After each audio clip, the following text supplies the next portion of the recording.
Okay, hello मिस्सी, welcome back to my channel. तो देखिए ना, आज का हमारा जो वीडियो लेक्चर रहने वाला है, इस पर हम अगेन हमारी ऑर्गेनिक केमिस्ट्री के अंदर एक नेक्स्ट यूनिट को स्टार्ट करने जा रहे हैं, विच इज ऑक्सीडेशन। ओके, तो देखो ना, हमारे ऑर्गेनिक केमिस्ट्री के सिलेबस में दो यूनिट कंबाइन करके दी हुई है, एक है रिडक्शन, एक है ऑक्सीडेशन। तो रिडक्शन को हम ऑलरेडी कवर कर चुके हैं, तो आज से हम स्टार्ट करेंगे हमारे ऑक्सीडेशन के पोर्शन को। ओके, अब देखो, ऑक्सीडेशन पर पर्टिकुलर लेक्चर लेने से पहले मैं दो इंपॉर्टेंट चीज आपको स्टार्टिंग पे बता देती हूँ।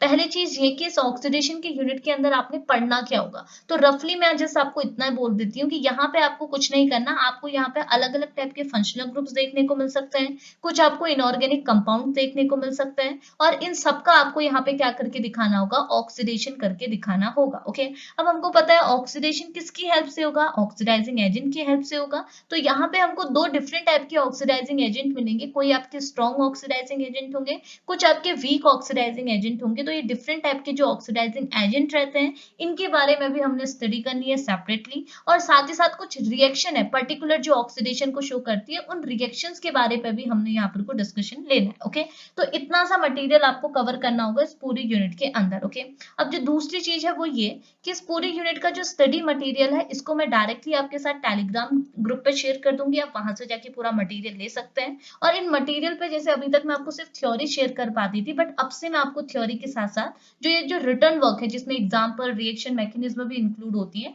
इन सबको भी मैं आपको शेयर कर दूंगी। ओके, तो आप वहां से टेलीग्राम ग्रुप से जाके अपना मटेरियल ले सकते हैं। ठीक है, तो इतनी चीजें हो गई। अब हम पर्टिकुलरली स्टार्ट करते हैं हमारे लेक्चर को।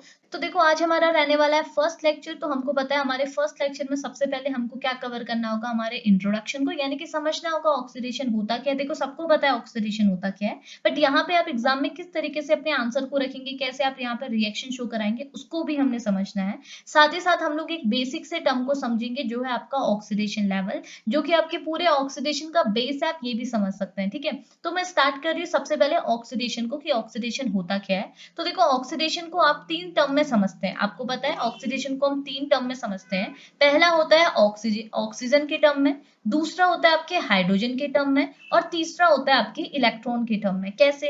देखो, हम बोलते हैं कि जब भी आप कोई रिएक्शन करा रहे हैं और उस रिएक्शन में अगर आपको ऑक्सीजन का एडिशन, यानी कि ऑक्सीजन जुड़ते हुए दिख जाएगा, तो समझ लेना ये रिएक्शन आपकी कैसी होगी, ऑक्सीडेशन रिएक्शन होगी। और अगर आपको किसी रिएक्शन में हाइड्रोजन और इलेक्ट्रॉन का रिमूवल देखने को मिलेगा, यानी कि इनका एलिमिनेशन देखने को मिलेगा ड्यूरिंग द रिएक्शन, तो समझ लेना कि वो रिएक्शन आपकी कैसी होंगी, ऑक्सीडेशन रिएक्शन। सिंपल सी बात है। तो अगर ऑक्सीजन का एडिशन हो रहा है, हाइड्रोजन और इलेक्ट्रॉन का रिमूवल हो रहा है, तो ऐसी रिएक्शन को हम बोलते हैं ऑक्सीडेशन रिएक्शन। कितना आसान था। अब देखो, एग्जांपल के थ्रू भी मैं आपको बताती हूँ। देखो, आप यहाँ पे जो पहला एग्जांपल है वो आप ऑक्सीजन के टर्म में देख रहे हैं। कैसे?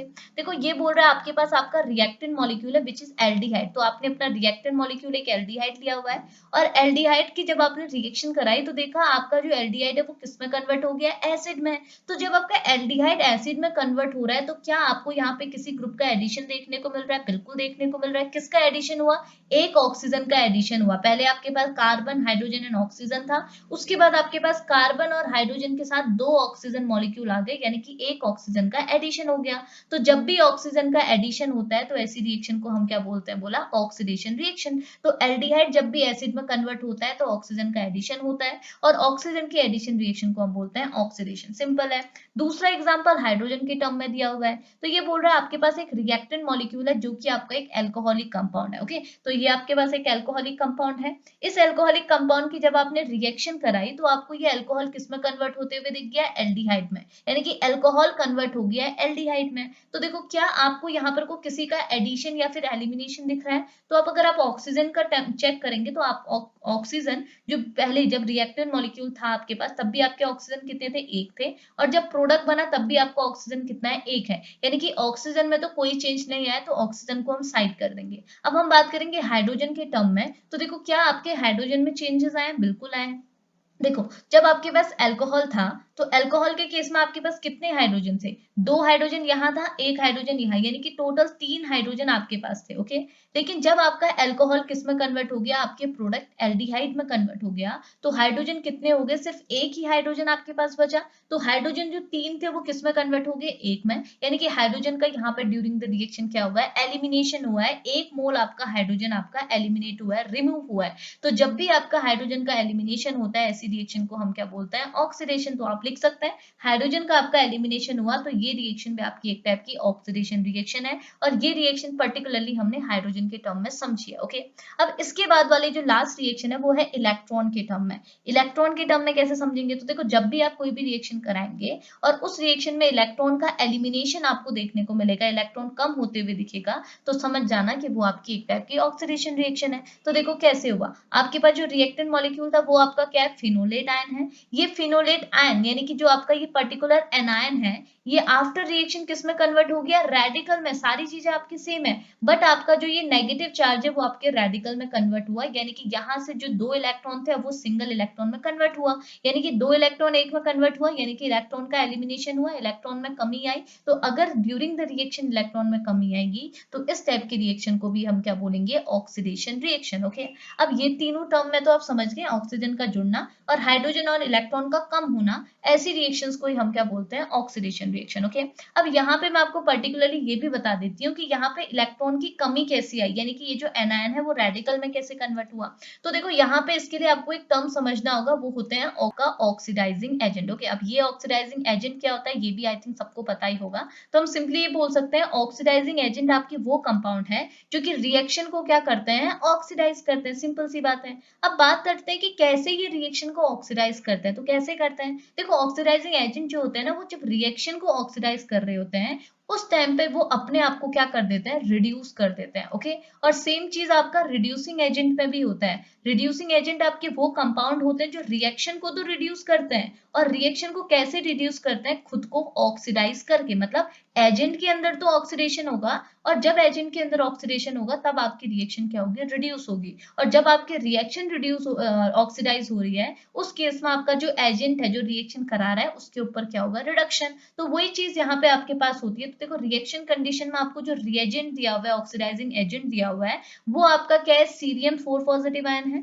तो ये जो सीरियम 4 पॉजिटिव आयन होता है वो एक टाइप का अच्छा खासा क्या होता है, ऑक्सीडाइजिंग एजेंट होता है, यानी कि ये ऑक्सीडेशन कराएगा, रिएक्शन को क्या कराएगा, ऑक्सीडेशन कराएगा। कैसे कराएगा, खुद को रिड्यूस करके। ओके, अब ये खुद को रिड्यूस कैसे करता है, तो देखो अभी अभी हमने इलेक्ट्रॉन के टर्म में समझा कि जब भी आप किसी भी रिएक्शन में इलेक्ट्रॉन का रिमूवल करते हैं तो रिएक्शन बनती है ऑक्सीडेशन। ओके, और अगर किसी रिएक्शन में इलेक्ट्रॉन का एडिशन हो जाएगा तो वो रिएक्शन आपकी कैसी हो जाएगी, रिडक्शन रिएक्शन। ओके, तो यही इलेक्ट्रॉन का एडिशन आपको कहाँ देखने को मिलता है, Ce4 पॉजिटिव आयन में। कैसे, देखो जो आपका सीरियम होता है ना, इसके लिए आपकी अलग अलग ऑक्सीडेशन स्टेट होती है, लेकिन जो सीरियम की सबसे ज्यादा स्टेबल स्टेट होती है वो होती है सीरियम 3 पॉजिटिव आयन की। ओके, लेकिन यहाँ पे जो सीरियम है वो आपके 4 पॉजिटिव आयन में यानी कि अनस्टेबल फॉर्म में। ओके, तो ये क्या करता है, अपने आप को स्टेबल करने के लिए यहाँ से एक इलेक्ट्रॉन को ले लेता है, यानी कि एक इलेक्ट्रॉन को अपने अंदर ऐड कर लेता है, और जैसे एक इलेक्ट्रॉन को अपने अंदर ऐड करता है तो ये सीरियम 3 पॉजिटिव आयन यानी कि अपनी स्टेबल फॉर्म में आ जाता है। और ऑब्वियस सी बात है, अनस्टेबल से स्टेबल ही तो होना चाहेगा, तो अनस्टेबल फॉर्म से स्टेबल आने के लिए ये एक इलेक्ट्रॉन को लेता है, और जैसे ये एक इलेक्ट्रॉन को लेता है तो हमको पता है इलेक्ट्रॉन का एडिशन मतलब क्या हो जाता है, यहाँ पर रिडक्शन, यानी कि हम बोल सकते हैं सीरियम 4 पॉजिटिव आयन में क्या हुआ, रिडक्शन। और इसके रिडक्शन की वजह से क्या हुआ, रिएक्शन आपकी ऑक्सीडाइज हुई, क्योंकि अगर ये यहाँ से इलेक्ट्रॉन नहीं लेता तो ये रिएक्शन आपकी एज इट इज रहती। इसने इलेक्ट्रॉन लिया और इलेक्ट्रॉन लेने की वजह से ये तो रिड्यूस हो गया, लेकिन इलेक्ट्रॉन लेने की वजह से रिएक्शन आपकी क्या होगी, ऑक्सीडाइज, बिकॉज रिएक्शन में इलेक्ट्रॉन की कमी आ गई। तो ये आपका ऑक्सीडाइजिंग एजेंट हो गया, रिएक्शन आपकी ऑक्सीडाइज्ड हो गई। क्लियर हुआ ना। तो ये चीज आपने एग्जाम में अपना आंसर में रखना है। आप चाहें तो इसका थ्योरी मटेरियल भी लिख सकते हैं कि क्या हुआ सीरियम के साथ, वो सारी चीजें आप ऐड कर लीजिएगा। बाकी आपने डेफिनेशन ऐसे लिखना है, जो आपने रिएक्शन यहाँ पर शो की है उन्हीं को आपने समझाया हुआ। ये बोल रहा है ऑक्सीडेशन आपकी ऐसी प्रोसेस है क्योंकि क्या इन्वॉल्व करती है, एडिशन ऑफ ऑक्सीजन या फिर इलेक्ट्रोनेगेटिव एटम। तो देखो हमको पता है ऑक्सीजन एक इलेक्ट्रोनेगेटिव एटम है, तो चाहे आप ऑक्सीजन का एडिशन बोलो या फिर किसी इलेक्ट्रोनेगेटिव एटम का एडिशन बोलो, बात सेम है। ओके, तो ये बोल रहा है वो प्रोसेस जिसमें आपको ऑक्सीजन या फिर इलेक्ट्रोनेगेटिव एटम्स का एडिशन देखने को मिले, या फिर हाइड्रोजन या फिर इलेक्ट्रोपॉजिटिव एलिमेंट का रिमूवल देखने को मिले, और साथ ही साथ इलेक्ट्रॉन का रिमूवल देखने को मिले, ऐसी रिएक्शन को हम क्या बोलते हैं, ऑक्सीडेशन रिएक्शन। तो ऑक्सीजन के साथ इलेक्ट्रोनेगेटिव एटम भी आप बोल सकते हैं, बिकॉज ऑक्सीजन एक इलेक्ट्रोनेगेटिव एटम हुआ, और हाइड्रोजन के साथ एक इलेक्ट्रोपॉजिटिव एलिमेंट भी बोल सकते हैं। ओके, इतनी चीज क्लियर आई। तो ये चीज आपने डेफिनेशन में लिखना है विद एग्जांपल। क्लियर हुआ ना।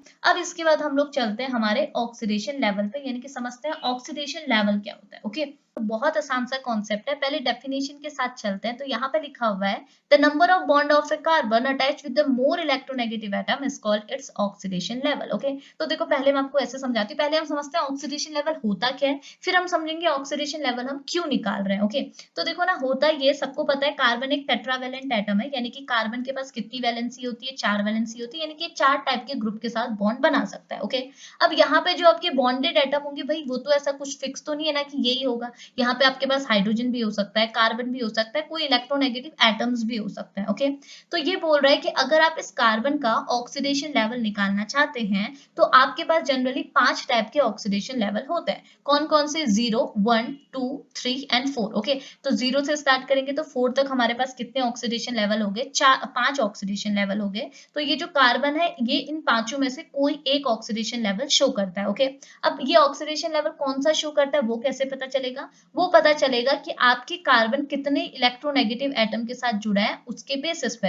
अगर मैं बोलूं आपका जो कार्बन है यहाँ पे किसके साथ जुड़ा हुआ है, चारों बॉन्ड इसने किसके साथ लगाए हुए हैं? हाइड्रोजन या कार्बन के साथ लगाए हुए हैं। तो हमको पता है हाइड्रोजन तो एक इलेक्ट्रोपॉजिटिव एटम है और कार्बन के बीच में इलेक्ट्रोनेगेटिविटी डिफरेंस होता नहीं है, तो हम यहाँ पे बोलेंगे कि ये जो कार्बन है ये किसी इलेक्ट्रोनेगेटिव एटम के साथ नहीं जुड़ा हुआ है। तो इस केस में जो इसका ऑक्सीडेशन लेवल होगा वो कैसा होगा? 0 ऑक्सीडेशन लेवल होगा। ओके, लेकिन अगर मैं ऐसा कर दूं कि यहाँ से एक कार्बन को हटा के कोई एक इलेक्ट्रोनेगेटिव एटम, सपोज एक्स कर लेती हूँ, कोई भी एक electronegative atom, oxygen, fluorine, nitrogen, कोई भी, सल्फर वगैरह कोई भी आपने ले लिया, लेकिन एक इलेक्ट्रोनेगेटिव एटम अगर आपने यहाँ पे डाल दिया तो आप यहाँ पे क्या बोलेंगे? आपका जो कार्बन है वो कौन सी ऑक्सीडेशन लेवल को शो कर रहा है? 1 ऑक्सीडेशन लेवल को शो कर रहा है। सिमिलरली अगर आपने दोनों यहाँ पे कार्बन हटा दिए, यहाँ पे भी आपने क्या लगा दिया? कोई एक्स ग्रुप लगा दिया, कोई इलेक्ट्रोनेगेटिव एटम लगा दिया, तो यहाँ पे कौन सा ऑक्सीडेशन लेवल हो जाएगा? 2 ऑक्सीडेशन लेवल हो जाएगा। अगर मैं इसको भी हटा दूं, यहाँ भी कोई इलेक्ट्रोनेगेटिव एटम लगा दूं, तो ऑक्सीडेशन लेवल कितना हो जाएगा? 3rd हो जाएगा। और सेम चीज अगर मैं यहाँ पे करूं तो ऑक्सीडेशन लेवल कितना हो जाएगा? 4 हो जाएगा। तो एक्चुअल में ऑक्सीडेशन लेवल क्या होता है कि कितने नंबर के इलेक्ट्रोनेगेटिव एटम से आपका जो कार्बन एटम है वो जुड़ा हुआ है, उसके बेसिस पर आप कार्बन एटम की ऑक्सीडेशन लेवल निकालते हैं। चारों अगर आपके इलेक्ट्रोनेगेटिव एटम है तो ऑक्सीडेशन लेवल हो जाएगा 4, और अगर एक भी इलेक्ट्रोनेगेटिव एटम कार्बन के साथ जुड़ा हुआ नहीं है तो ऑक्सीडेशन लेवल हो जाएगा 0। ओके, अब ऑक्सीडेशन लेवल तो निकाल लेंगे। अब ऑक्सीडेशन लेवल क्यों निकाल रहे हैं वो समझिए। देखो, अगर मैं आपसे बोलूं कि देखो, एक तो हम इस तरीके से ऑक्सीडेशन निकालते हैं, ठीक है, हमने ऑक्सीजन, हाइड्रोजन, इलेक्ट्रॉन की टर्म में बात की, ठीक है, ऑक्सीजन का एडिशन हुआ, हाइड्रोजन और इलेक्ट्रॉन का एलिमिनेशन हुआ, तो रिएक्शन हमारी ऑक्सीडेशन हो गई, इतना हमने समझ लिया। लेकिन अगर ऑक्सीजन, हाइड्रोजन, इलेक्ट्रॉन की बात नहीं हो रही होगी तो उस केस में हम लोग कैसे समझेंगे कि वहां पे ऑक्सीडेशन हो रहा है या रिडक्शन हो रहा है? तो उसके लिए हम लोग ऑक्सीडेशन लेवल को देखते हैं। ये बोल रहा है कि जब भी आप रिएक्शन करा रहे हैं उसमें सपोज करो आपके रिएक्टेंट में आपके पास कोई कार्बन की स्पीसीज है और प्रोडक्ट में भी कोई कार्बन की स्पीसीज है, कोई ना हाइड्रोजन का, ना ऑक्सीजन का, ना इलेक्ट्रॉन का एलिमिनेशन भी नहीं हो रहा है, एडिशन भी नहीं हो रहा है, कुछ नहीं हो रहा। यहाँ पे हमने कार्बन के रिस्पेक्ट में बात करनी है, तो अब हम लोग क्या करेंगे? हम यहाँ पे ऑक्सीडेशन लेवल देखेंगे। अगर हमारे रिएक्टेंट मॉलिक्यूल से प्रोडक्ट मॉलिक्यूल पे जाते टाइम, यानी कि during the reaction oxidation level increase हो रहा होगा, यानी कि यहाँ 0 है, यहाँ 1 हो रहा है, यहाँ 1 है, यहाँ 2 हो रहा है, यहाँ 3 है, यहाँ 4 हो रहा है, यानी कि ऑक्सीडेशन लेवल बढ़ रहा है ड्यूरिंग द रिएक्शन, तो हम समझ जाएंगे कि रिएक्शन आपकी कैसी रिएक्शन है? ऑक्सीडेशन रिएक्शन है। ओके, लेकिन अगर ऑक्सीडेशन लेवल घट रहा हो, रिएक्टेंट मॉलिक्यूल का में जो कार्बन है इसका ऑक्सीडेशन लेवल 1 हो और प्रोडक्ट में जो कार्बन है उसका ऑक्सीडेशन लेवल 0 है, तो हम बोल सकते हैं ऑक्सीडेशन लेवल क्या हो रहा है? डिक्रीज हो रहा है। तो ऐसी रिएक्शन आपकी कैसी होगी? रिडॉक्स रिएक्शन होगी। क्लियर हुआ ना? तो ऑक्सीडेशन लेवल हम लोग तब यूज करते हैं जब हाइड्रोजन, ऑक्सीजन, इलेक्ट्रॉन का कॉन्सेप्ट नहीं होगा, उसके बाद भी हमको चेक करना है कि रिएक्शन ऑक्सीडाइज हो रही है या नहीं हो रही है, तो हम उस केस में ऑक्सीडेशन लेवल का कॉन्सेप्ट यूज करते हैं। क्लियर हुआ ना? ऑक्सीडेशन लेवल समझे? तो यही थ्योरी मटेरियल आपने ऐड करना है। ओके, अब यहाँ पे वही चीज लिखा है कि ऑक्सीडेशन लेवल आपके कितने टाइप के होते हैं? 5 टाइप के ऑक्सीडेशन लेवल होते हैं। तो लेवल 0 पे बात करेंगे तो क्या होता है? ये बोल रहा है लेवल 0 आपका लोवेस्ट ऑक्सीडेशन लेवल होता है, ठीक है, जिसमें कार्बन 0 इलेक्ट्रोनेगेटिव एटम के साथ जुड़ा होता है। इसे आप हाइड्रोकार्बन लेवल भी कहते हैं, बिकॉज हमको पता है हाइड्रोकार्बन में क्या होता है? सिर्फ कार्बन एंड हाइड्रोजन होता है। तो जब कार्बन एंड हाइड्रोजन ही जुड़े होंगे तो इस कार्बन के जो ऑक्सीडेशन लेवल होगा वो 0 होगा, तो 0 लेवल को हम लोग हाइड्रोकार्बन लेवल भी बोलते हैं। ओके, तो यहाँ पे वही चीज लिखिए कि when the carbon is attach with the hydrogen and carbon only, जब कार्बन किसके साथ जुड़ेगा? हाइड्रोजन या फिर कार्बन के साथ जुड़ेगा, उस केस में ऑक्सीडेशन लेवल आपका 0 होगा। जैसे एग्जांपल आपको दिए हुए, यहाँ पे कार्बन 4 हाइड्रोजन के साथ जुड़ा है, यहाँ पे कार्बन 4 कार्बन के साथ जुड़ा हुआ है, यहाँ पे कार्बन 2 हाइड्रोजन 2 कार्बन के साथ जुड़ा हुआ है। तीनों ही केस में आपका जो ऑक्सीडेशन लेवल होगा वो क्या होगा, 0 होगा। क्लियर हुआ ना। आगे बात करते हैं फर्स्ट लेवल पे। 0 हुआ, अब बात करते हैं फर्स्ट लेवल पे। ओके, तो फर्स्ट लेवल पे क्या बोल रहा है, देखो ये बोल रहा है फर्स्ट लेवल को, जैसे इसे आप हाइड्रोकार्बन लेवल कहते थे, इसे आप अल्कोहल लेवल भी बोलते हैं। ओके, अब अल्कोहल लेवल में क्या होता है, अल्कोहल ऑक्सीडेशन भी बोलते हैं। इसमें क्या होता है, ये बोल रहा है in this category the carbon atom is attach with the one electronegative atom. यहाँ पे जो आपका कार्बन है वो एक इलेक्ट्रोनेगेटिव एटम के साथ जुड़ेगा, और एक से जुड़ा है तो हमारा ऑक्सीडेशन लेवल कितना हो जाएगा, 1। और 1 ऑक्सीडेशन लेवल को अल्कोहल ऑक्सीडेशन भी आप बोलते हैं। ओके, अब एक और चीज इसमें लिखी हुई है, देखो पहले आप इनको समझो। ये बोल रहा है ये वाला जो कार्बन एटम है, देखो ये जो कार्बन एटम है ये किसके साथ जुड़ा है, एक सल्फर के साथ जुड़ा है जो कि एक इलेक्ट्रोनेगेटिव एटम है। तो इस पर्टिकुलर कार्बन का जो ऑक्सीडेशन लेवल निकालेंगे वो कितना होगा, 1। ओके, इस कार्बन की अगर आप बात करेंगे तो देखो ये आपका बाकी तो कार्बन से जुड़ा है, लेकिन एक साइड से क्लोरीन से जुड़ा है जो कि इलेक्ट्रोनेगेटिव एटम है। तो यहाँ पे एक इलेक्ट्रोनेगेटिव एटम जुड़ा है तो ऑक्सीडेशन लेवल हो गया 1। यहाँ पे भी एक इलेक्ट्रोनेगेटिव एटम जुड़ा है तो ऑक्सीडेशन लेवल हो गया 1। ओके, बट इसके साथ साथ यहाँ पे आपको क्या क्या दिया हुआ है, बेंजीन और इथाइलिन भी दिया हुआ है। तो बेंजीन और इथाइलिन का क्या केस है, तो देखो आप देखेंगे बेंजीन में आपके पास सिर्फ कार्बन एंड हाइड्रोजन है, कोई इलेक्ट्रोनेगेटिव एटम है नहीं है। इथाइलिन में भी आपके पास सिर्फ कार्बन है और हाइड्रोजन है, कोई इलेक्ट्रोनेगेटिव एटम है नहीं है। लेकिन स्टिल ये आपके कहाँ आते हैं, आपके फर्स्ट लेवल में आते हैं, यानी कि ऐसे लेवल में आते हैं जहां पे हम लोग एक इलेक्ट्रोनेगेटिव ग्रुप को काउंट करते हैं। तो ये आपको याद रखना पड़ेगा कि जो कार्बन कार्बन डबल बॉन्ड है इसको हम कहाँ इंक्लूड करते हैं, लेवल फर्स्ट में इंक्लूड करते हैं। यानी कि कहीं पे भी आपका जो कार्बन है वो डबल बॉन्ड में अगर आपको शो होगा तो वो आपका 0 लेवल पे नहीं होगा, फर्स्ट लेवल पे होगा। तो यहाँ पे जो आपका बेंजीन है और जो इथाइलिन है ये भी आपके फर्स्ट लेवल पे आता है, ना कि 0 लेवल पे। क्लियर। नाउ बात करते हैं level number second. Level second में क्या होगा, दो इलेक्ट्रोनेगेटिव एटम होगा, और इसको हम लोग कीटोन ऑक्सीडेशन कहते हैं। जैसे इसे अल्कोहल ऑक्सीडेशन का, वैसे इसे कीटोन ऑक्सीडेशन कहते हैं। ओके, अब होता क्या है इस केस में, नाम से पता चल रहा है। लेवल 2 में क्या होगा, जो कार्बन है वो दो इलेक्ट्रोनेगेटिव एटम से जुड़ा होगा। ओके, अब देखो यहाँ पे लिखा हुआ है, जैसे ये है कार्बन है वो OCH3 मिथॉक्सी ग्रुप से जुड़ा हुआ है, दो मिथॉक्सी ग्रुप है। मिथॉक्सी ग्रुप में आपका ऑक्सीजन लगा हुआ है, तो कार्बन दो इलेक्ट्रोनेगेटिव एटम से जुड़ा हुआ है, और दो के अलावा जो दूसरे जो ग्रुप है वो आपके कार्बन एंड हाइड्रोजन है, तो दो ही इलेक्ट्रोनेगेटिव एटम है। तो इसका जो ऑक्सीडेशन लेवल होगा वो होगा 2। और इस कार्बन की आप बात करेंगे तो यहाँ पे क्या हुआ है, ये भी आपका OCH3 है। Okay, OCH3। तो देखो यहाँ पे भी आपके पास क्या है, दो आपके पास इलेक्ट्रोनेगेटिव एटम है और दो आपके पास कार्बन एंड हाइड्रोजन के साथ बॉन्डेड ग्रुप।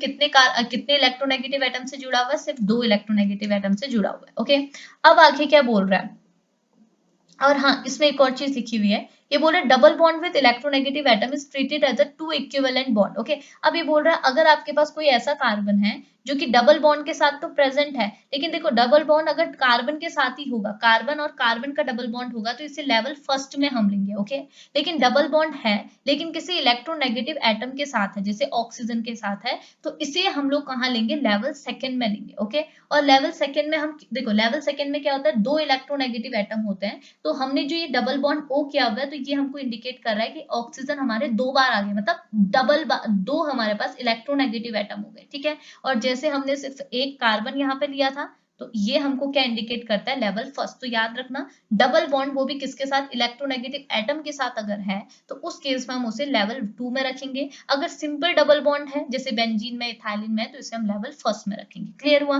और ट्रिपल बॉन्ड में होगा तो उसको हम लोग नेक्स्ट में रखेंगे। ठीक है, अब लेवल थर्ड में क्या होता है, वही चीज लिखा है। लेवल थर्ड को हम लोग कार्बोक्सिलिक एसिड लेवल कहते हैं। ठीक है, अब इसमें क्या होता है, जो आपका कार्बन होता है वो तीन इलेक्ट्रोनेगेटिव एटम से जुड़ा होगा। अब ये बोल रहा है अगर आपके पास कोई कार्बन है और वो ट्रिपल बॉन्ड के साथ किसी इलेक्ट्रोनेगेटिव एटम जैसे CN है, इसमें कार्बन नाइट्रोजन ट्रिपल बॉन्ड से जुड़ा होता है, तो इस केस में हम इसे लेवल थर्ड में रखते हैं। तो समझ गए, अगर कार्बन डबल बॉन्ड कार्बन हो, कार्बन डबल बॉन्ड ऑक्सीजन हो, कार्बन ट्रिपल बॉन्ड नाइट्रोजन हो, तो ये हमारा लेवल 1 में जाएगा, ये लेवल 2 में जाएगा, ये लेवल 3 में जाएगा। क्लियर हुआ ना। अब देखो एग्जाम्पल देख लो, कार्बन मिथॉक्सी ग्रुप, तीन मिथॉक्सी ग्रुप है, तीन ऑक्सीजन है, तो लेवल थर्ड हो गया। यहाँ पे जो कार्बन है वो आपके तीन ऑक्सीजन के साथ जुड़े हुए, यहाँ भी आपका कोई ग्रुप लगा होगा, तो हमारे पास क्या है, कार्बन तीन तो ऑक्सीजन के साथ है, एक कार्बन के साथ है, तो तीन से जुड़ा हुआ है तो लेवल 3 हो गया।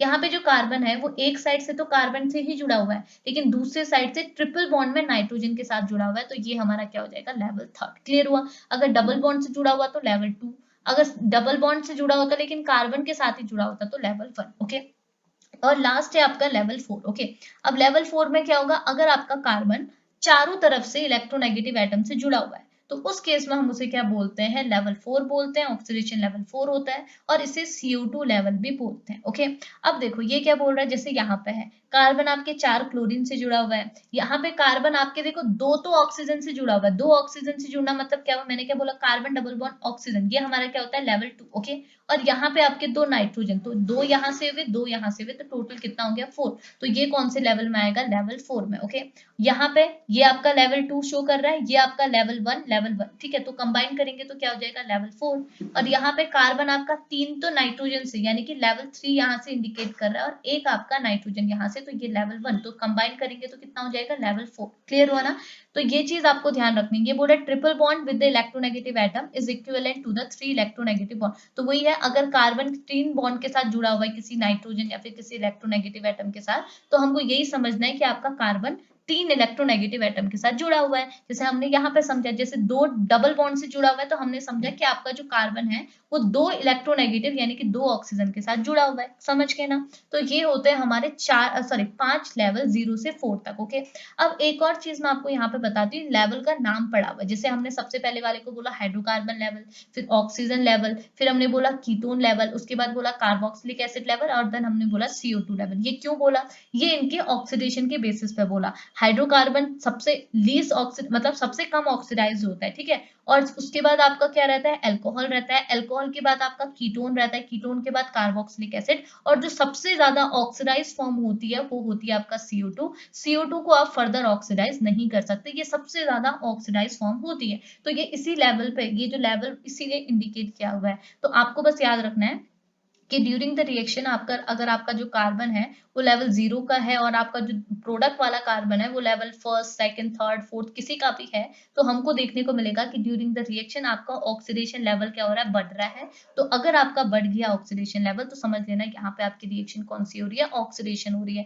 तो अगर आपके पास आपको हाइड्रोजन, इलेक्ट्रॉन या ऑक्सीजन कुछ भी दिया हुआ है, तो आप तो आसानी से समझ जाएंगे, लेकिन अगर इन तीनों की एब्सेंस है तो उस केस में हम लोग ऑक्सीडेशन लेवल के कॉन्सेप्ट का यूज करते हैं। क्लियर हुआ, तो ये चीज आपने इंट्रोडक्शन में समझनी है। इसके नेक्स्ट लेक्चर से हम लोग पर्टिकुलरली सबसे पहले हाइड्रोकार्बन का ऑक्सीडेशन करना सीखेंगे। अलग अलग रिएक्शंस हैं, अलग अलग ऑक्सीडाइजिंग एजेंट है, उनके बारे में भी हम डिस्कशन लेंगे। ओके, तो होप लेक्चर आपके लिए हेल्पफुल रहा होगा। अगर हेल्पफुल रहा होगा तो प्लीज लेक्चर को लाइक करते हुए जाइएगा। चैनल पर नए होंगे तो चैनल को सब्सक्राइब भी कर लीजिएगा। PDF नोट्स आपको मिल जाएंगे आपके टेलीग्राम वाले चैनल पे, सारा मटेरियल मिलेगा। ये जो मैंने इतना कचरा कर दिया लिख के, इसको मैं इरेज कर दूंगी, बाकी जितना भी प्रॉपर मटेरियल है वो आपको वहां से मिल जाएगा। ओके, तो अब इस लेक्चर को हम यहीं पे फिनिश करते हैं, मिलेंगे नेक्स्ट लेक्चर पे, तब तक के लिए बाय बाय।